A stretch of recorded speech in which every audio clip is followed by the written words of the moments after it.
First, I'm going to show you a wrong method of proving this limit is equal to 0 as n approaches infinity. And I'm going to use those lemmas that I've proven in my previous video. And I actually already done a correct proof of this one previously. So here's the wrong proof I'm going to demonstrate. So proof.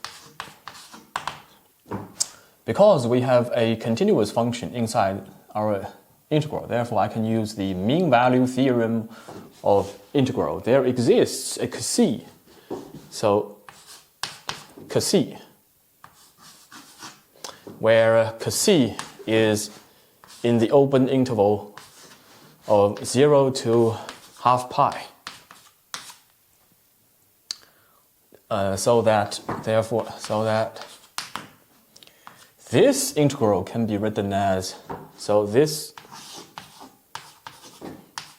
integral x dx can be written as the sine of Kc raised to the power of n, take it out. So sine raised to the power n of Kc times the length of the interval, that is half pi. So half pi. Because Kc is strictly in between 0 and pi over 2, and therefore if you sine Kc is strictly less than 1, larger than 0, raised to the power of n obviously approaching 0. Therefore 0 times half of pi is still 0. So as n approaches infinity. So you can pause the video and tell me in the comment and why this proof is wrong, if there's anything wrong with this proof. Okay. So since so first of all we have to ask ourselves, could Kc be evaluated at either edge? Maybe Kc, could it be 0? I say not possible. Because if Kc was 0, then sine of 0 is 0. Then 0 times pi, half of pi is already 0. So that means the area of the graph is 0. So the graph looks like 0, pi over 2. Right, here's 1. So here is a normal sine graph. Right, all the way up to here. And if we raise to the power of some positive integer, then the graph will become flatter and flatter, right? Flatter and flatter. So that even though n approaches infinity, but if n is a constant, then how can this area be 0? No, not possible. Kc cannot be 0. Can Kc be pi over 2? Not possible, because if Kc was pi over 2, guess what? Sine pi over 2 is already 1. 1 times pi over 2 is in fact the height of this rectangle times the length of this rectangle, right? Height is 1, length is pi over 2.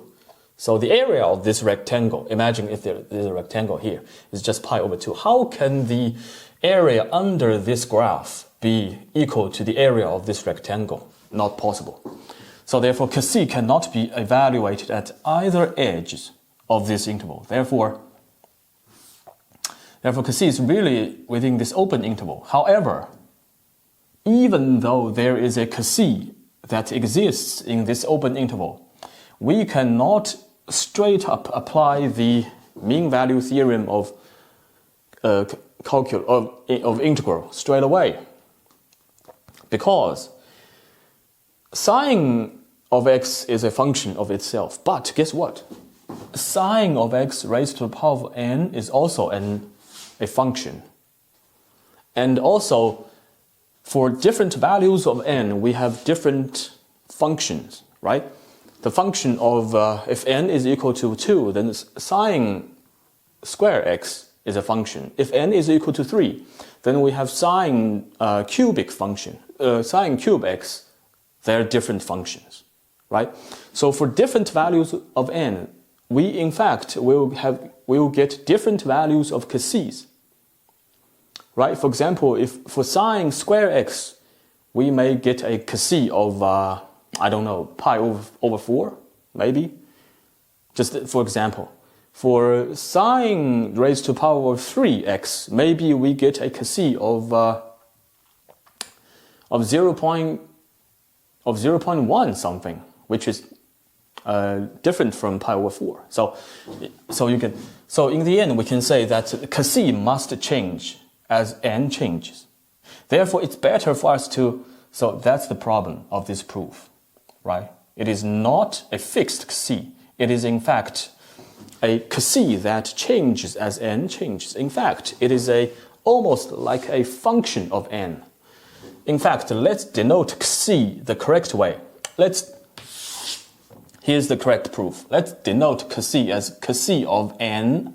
So Cassis sub n, in fact, let's just denote it as just like a sequence, maybe, Cassis sub n.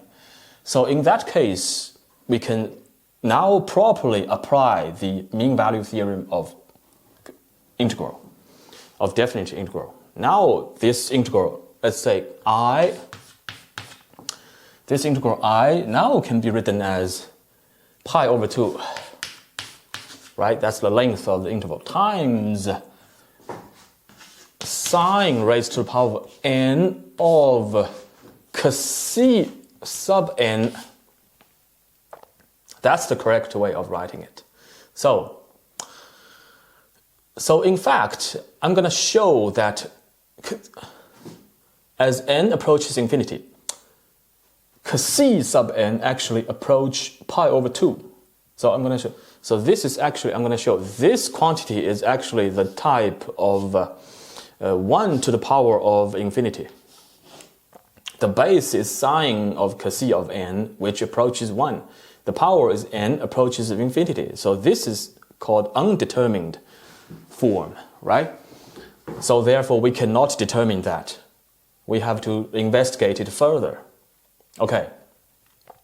Now I'm going to show, since this is equal to I is denoted like this. So I'm going to try to represent, solve for sine, right? I'm going to represent sine as sine of Cassis sub n is equal to, if I just, first of all, let me just multiply pi over 2 over to I, and we have 2 over pi times this integral equals the sine to the nth power, to the power of n. If we get rid of the power on both sides, eventually we will have, first of all, we have 2 over pi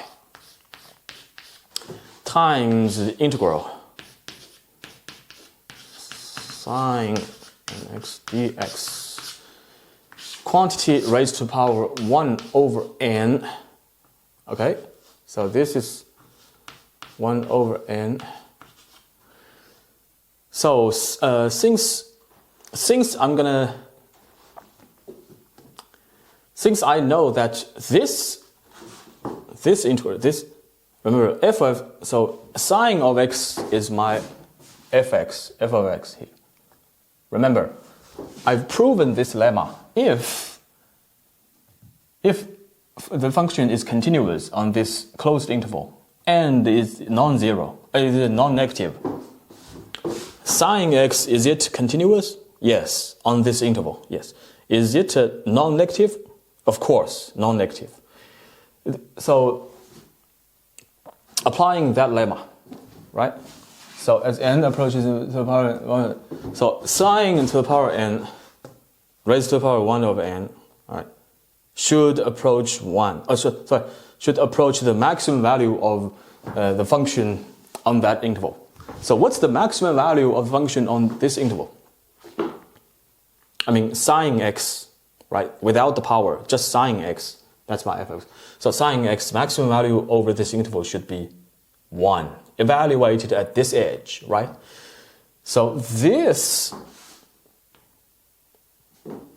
should So this quantity approaches 1, and 2 over pi raised to the power 1 over n using that lemma approaches 1. Therefore, this approaches 1, that approaches 1. So overall, they approach 1. So this overall, it approaches 1 as n approaches infinity. Therefore, since sine approaches 1, therefore the angle should approach what? Pi over 2. Therefore, cos c sub n should approach pi over 2.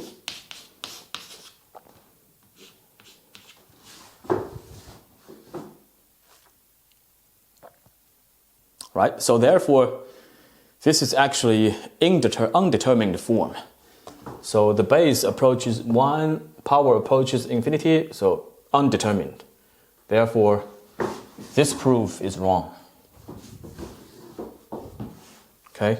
So that means if we imagine this graph as power gets larger and larger, cos c sub n gets closer to pi over 2. In fact, as the graph becomes flatter and flatter, the cos c value will become very, very close to this edge. Right?